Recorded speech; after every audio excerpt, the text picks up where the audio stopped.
WNBA, but really excited about the NFL as well. Back, Coach Herm back in studio. Great Sunday of action. So you know what, Coach? Let's get right to it. How about this game? Bucs, Seahawks. Man, this was a barn burner. 11, Mayfield. Looking, finding. Sterling Shepard for the touchdown. It's all tied up at 35. So next Seahawks drive, Sam Darnold. 2nd and 2. The pass. Picked off by Levante David. Levante David, year after year, just keeps getting it done, Coach. Yes, he's a veteran guy. Big moments, it's never too big for him. So Buccaneers chase McLaughlin for the win, and he gets it. Bucs come back to win this one, 38-35. Todd Bowles' squad victorious once again. So Baker Mayfield just had one of the great games in NFL history. 4th time a player throws for 375 yards and does it with 85% completion percentage. The others should do it: Lamar Jackson, Justin Herbert, and of course Tom Brady. And here's the man of the hour, Baker Mayfield. This sound is new on SportsCenter. I don't know how you put this game in perspective. It looked like you and Sam were in the backyard, just whoever got the ball last. What did you make of both of your performances and being able to have that turnover that made it possible? Yeah, first of all, that's a really good football team that we just played. Our defense had a couple opportunities for turnovers there early on. Didn't capitalize, but obviously Levante in the end making sure seals the game for us. But yeah, just obviously, I mean, the games we've had so far this year, as long as we have time on the clock, we got a chance. And our guys truly believe that from the bottom of their hearts. So that's a good feeling to have. And just guys executing, doing all the little things right. Shep on a scramble drill to score the touchdown, to tie it. And then after Tay's interception, just guys having the wherewithal, shot in the critical moments, staying in bounds, making them burn timeouts to where we can have the last kick. And then obviously Chase, perfect day. It's great to have him. And yeah, I know it was high scoring, but in the end, it was complimentary football that won us the game.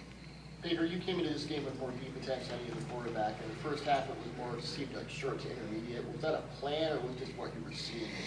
Yeah, they did a good job of not allowing any shots over the top, trying to make me take the easy completions down low. And obviously, you know, who knows? They had a lot of guys banged up in the secondary, so it could have been with that. Just a different mindset defensively, but guys making plays with the ball in their hands and yeah, executing. Did you ever play? Sorry, can you take us through the shot play that you had to him back then, just what his game was like? He just continues to stack on the top. Yeah. Something we talked about pregame in the locker room on these 3rd and a little bit extra long looks. They have a certain coverage of, hey, if they run it, take the top off because the corner's expecting help, and he did just that. So obviously protection was unbelievable on that. I'm able to probably triple hitch it. I don't know what it was. Got to get in the weight room though, so he can run under it into the end zone. But yeah, just Mech being able to, just a smart football player, taking things that we talk about in the locker room before and take it to the game field and being able to react and do it well. Did you see that stutter going put on Josh Jones? It's pretty nice. It's pretty nice. I thought Tez Johnson stepped up for you today. You know, he hasn't played a lot. Had his first catch last week. What does it say about him? He's playing really well right now. He's playing fast. Fast players need to play fast, and that means he's confident, and he did just that today. Made a couple great catches, and then obviously after the catch, he had some guys on skates. So he's fun to watch. Obviously, I love it when he gets down and doesn't get smoked. He did a good job of that. Well, Baker had a lot of smoke in this one. Coach, this is one of the best games of the day. Thrilling quarterback duel, but Baker again comes out on top. What do you make of his performance? Well, when you think about it, you can all go back to last season. People don't realize that Baker Mayfield threw 41 touchdown passes last year. Yeah.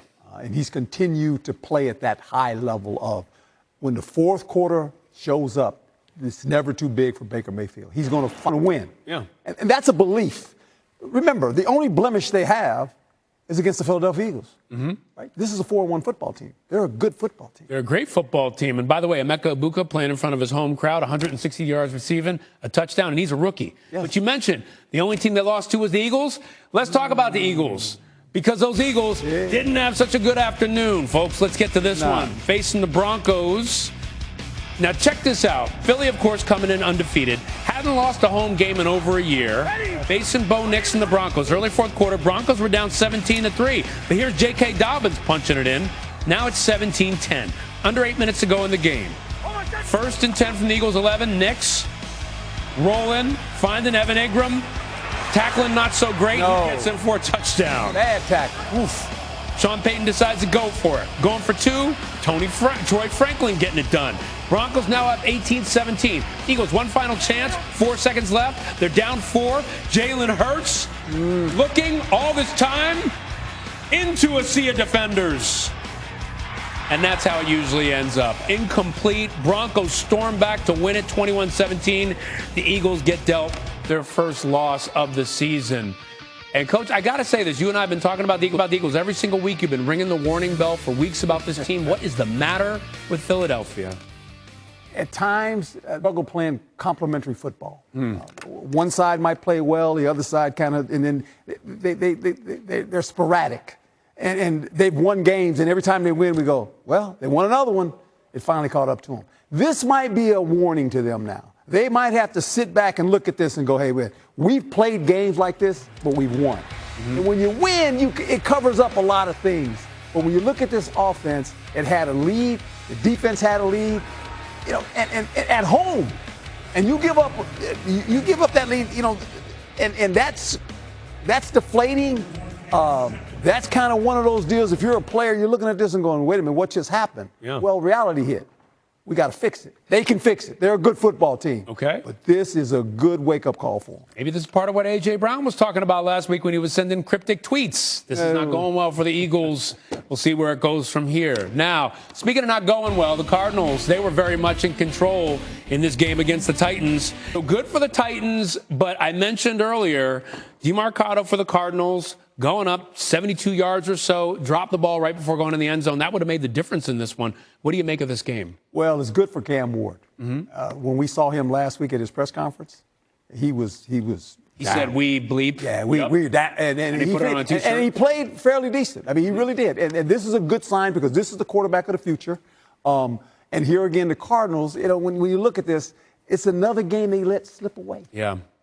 Yeah, it's a habit with them, it seems like. It seems like they're this team that is kind of in the middle ground of the NFL and can't quite get over that hump. Right. They just let it slip away. Yeah, well, we'll see what happens. We'll see if they can right that ship next week. But I'll tell you what, for Tennessee, this is the moment. They have finally got off the schneid, and they can't say that we bleep anymore. All right, so Week 5, Monday Night Football matchup celebrates Hispanic Heritage Month.